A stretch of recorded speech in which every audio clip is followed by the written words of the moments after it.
Warahmatullahi wabarakatuh. Semua, hari ini perkuliahan kita akan membahas pada IT infrastructure, hardware and software, mengacu pada buku pegangan kita masuk pada chapter 4.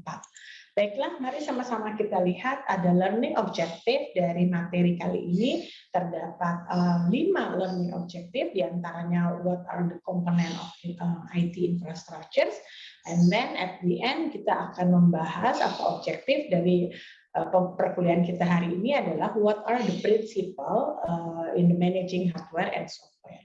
Oke, mari sama-sama kita lihat bagian yang pertama. Pada bagian pertama dari chapter 4, di situ disajikan ada sebuah kasus yang menunjukkan tentang bagaimana IT teknologi, bagaimana IT menggabungkan antara hardware dan software, IT infrastructure, bisa membuat sebuah organisasi berjalan dengan lebih baik. Yaitu di kasus ini adalah contohnya adalah BART, the Bay Area Rapid Transit, gitu ya. Ini ada tentang semacam MRT, itu bagaimana sistem transportasi dari BART ini yang sudah menggunakan IT infrastructure sampai akhirnya dia bisa mengintegrasikan berbagai sistem yang ada dalam organisasi dan akhirnya bisa membuat performance dari BART mencapai tingkat yang telah ditentukan atau malah melebihi dari target yang sudah ditentukan. Oke, kita lihat sama-sama dari bagian buku ini.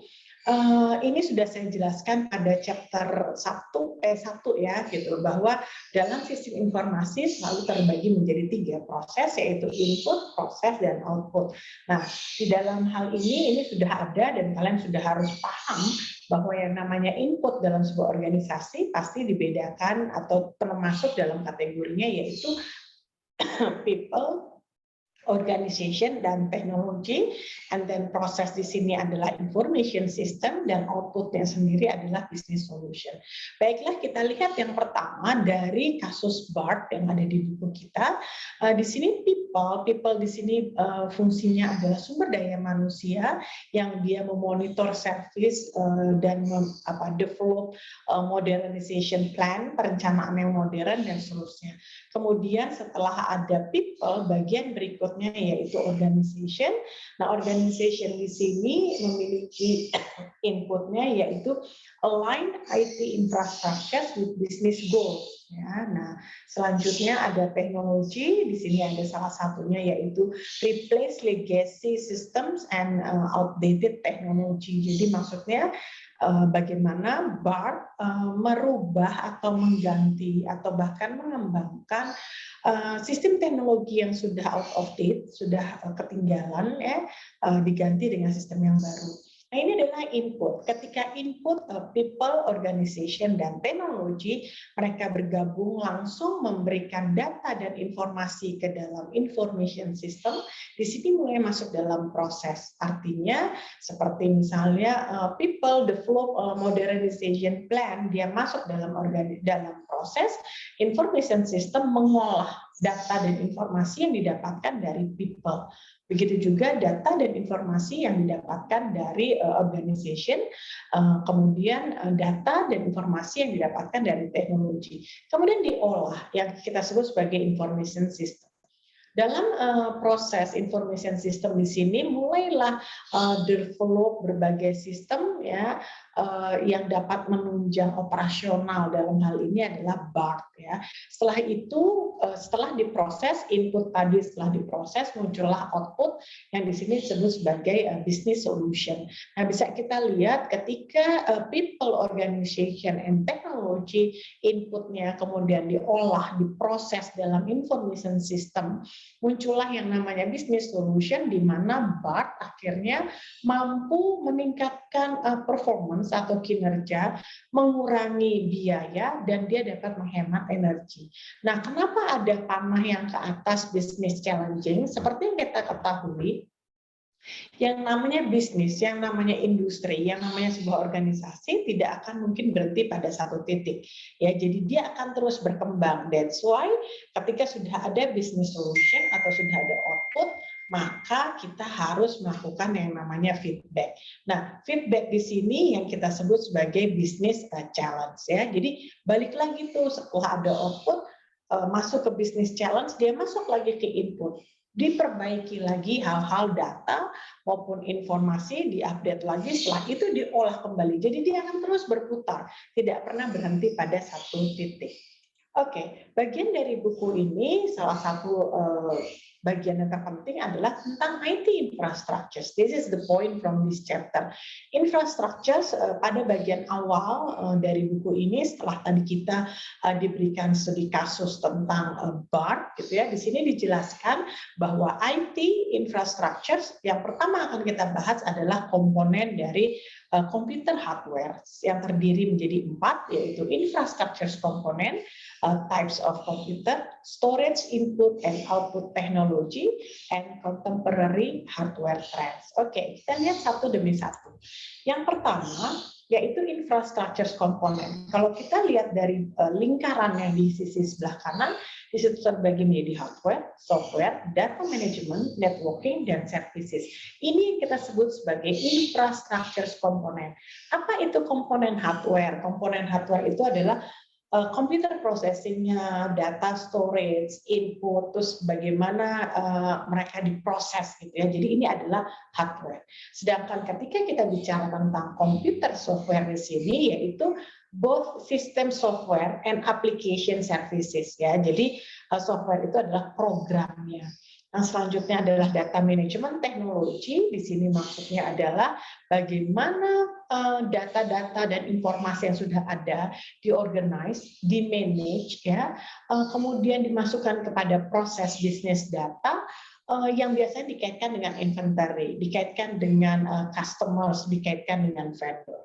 Oke, komponen yang berikutnya yaitu networking, provide data and video connectivity. Jadi networking ini adalah jejaring ya, jejaring dari sebuah organisasi kepada stakeholder di luar sana, baik mau customer-nya, stakeholder dari employee, stakeholder dari supplier, dan lain sebagainya. And then the last component yaitu services atau teknologi service.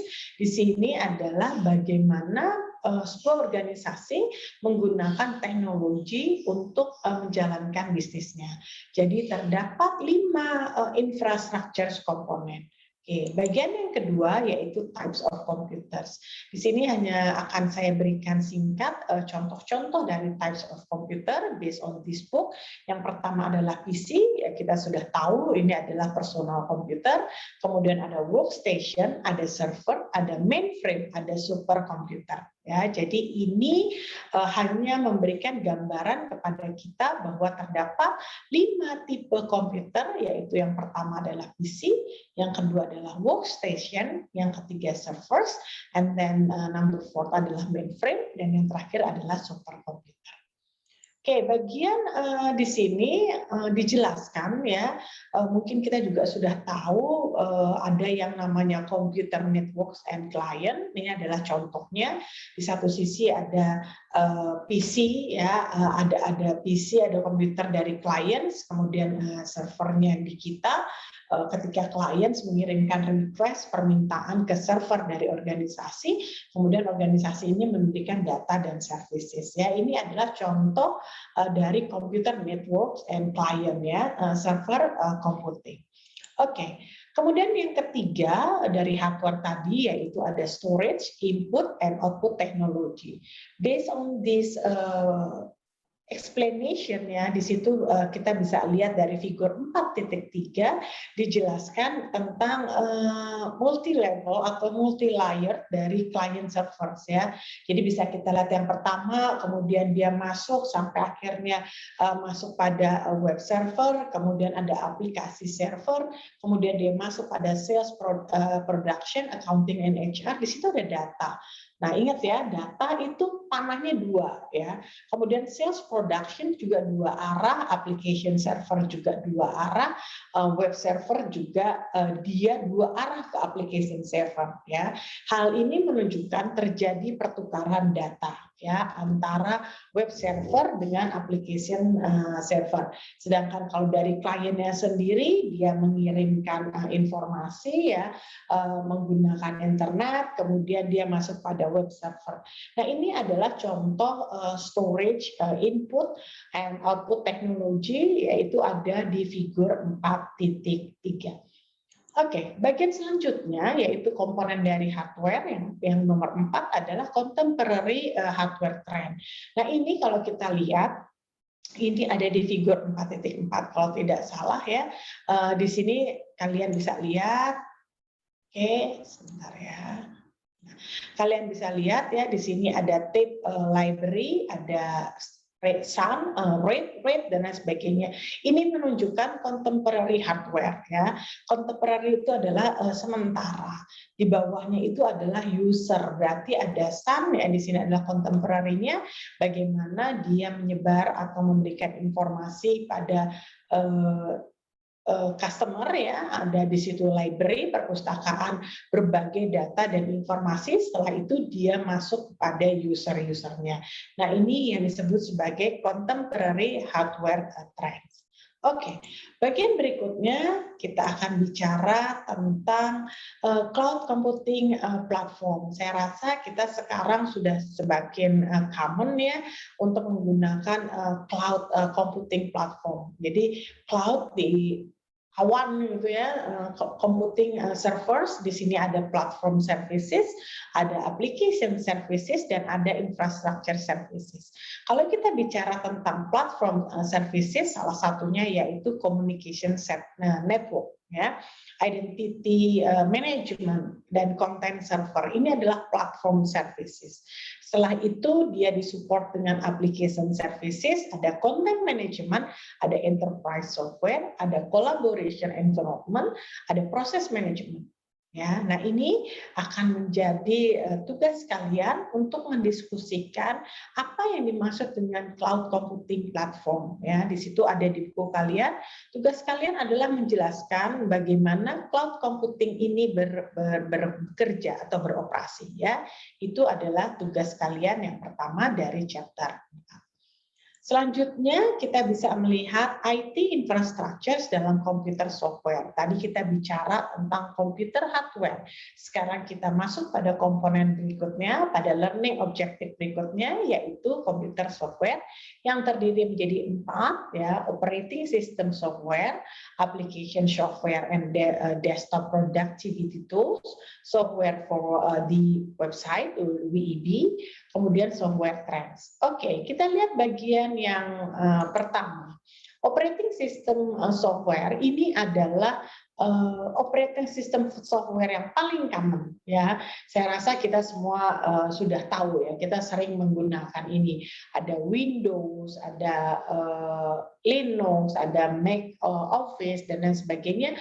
Ini adalah operating system software yang sangat common, yang paling banyak digunakan oleh end user. Ya, end user computing itu adalah kita, orang yang langsung menggunakan komputer tanpa perlu kita membuat program. Ya, jadi di sini ada most recent Windows operating system. Di sini adalah software-software yang sering sekali digunakan baik untuk penggunaan individual maupun dalam penggunaan dalam sebuah organisasi. Oke, bagian yang kedua adalah application software and desktop productivity tools. Ini juga application software dan desktop yang sangat common ya, yang sudah sering banyak digunakan. Ada Microsoft Access, ada grafik, ada application generation, ada application software package gitu ya. Jadi kita adalah, balik lagi, kita adalah EUC atau end user computing atau end user computing ya. Jadi bagaimana software dan desktop productivity tools yang banyak digunakan oleh sebuah organisasi maupun sebuah individu. Oke, bagian selanjutnya poin 3 dari software yaitu software for the web ya. Ini ada contoh dari XML gitu. Kalau kita lihat XML itu misalnya otomobil, kemudian passengers unit, price currency ya. Saya rasa kita juga sudah banyak menggunakan program-program atau aplikasi atau software dari XML ya. Nah, selanjutnya ya ini yang saya rasa sering sekali juga kita sudah gunakan ketika kita mencari resources, references, dan lain sebagainya, bahkan berita, bahan-bahan ajar, dan lain sebagainya, kita menggunakan HTML ya, atau HTML. Di situ ada contohnya adalah otomobil, passengers, gitu. Jadi dia bentuknya berbeda dengan XML. Ya, ini adalah software. Oke, kemudian yang berikutnya ada penjelasan dari IT software, yaitu software trends. Di sini dia memberikan salah satu contoh bagaimana software yang digunakan oleh sebuah perusahaan penyewaan mobil, rent a car, use web services ya.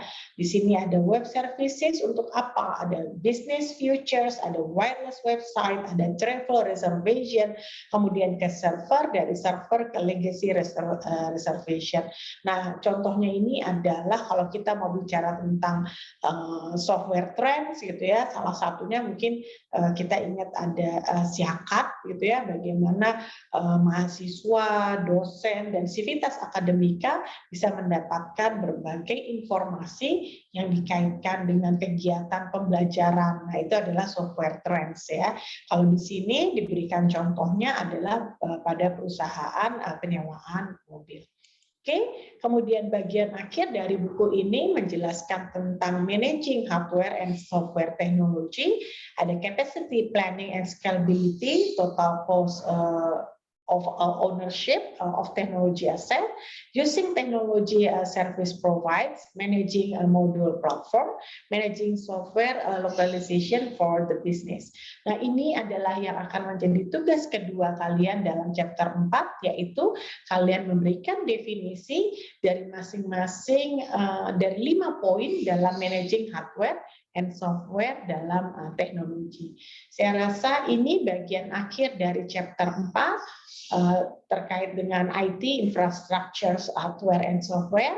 Silahkan mengerjakan 2 tugas yang sudah saya jelaskan dalam pembelajaran kali ini.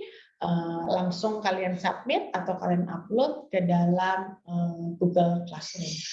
Saya akhiri perkuliahan kita hari ini. Assalamualaikum warahmatullahi wabarakatuh.